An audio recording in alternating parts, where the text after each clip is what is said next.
कैसे आप लोग कैसे हैं? भोलेनाथ से गुजारिश करें आप लोग अच्छे होंगे दोस्तों। तो आप लोग वीडियो को लाइक सब्सक्राइब जरूर करना। देखिए गोबर पाथ रहे थे, बड़ा बड़ा डंडा है। आप लोग वीडियो जरूर देखना, ज़्यादा से ज़्यादा शेयर करना। देखिए हमारा कंडा अच्छा है कि नहीं, गोबर ये पाथे हैं, 3 खन्ना है।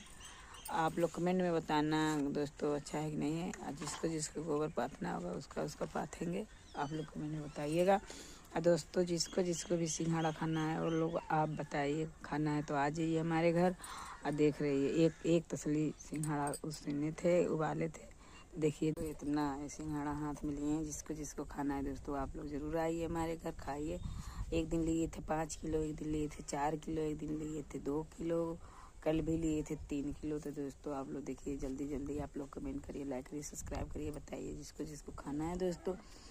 तो आप लोग ज़रूर हमारे घर आइए और सिंघाड़ा जो जो आप लोग मांगेंगे खाने के लिए वो बनाकर आप लोग के खिलाएंगे दोस्तों, प्यार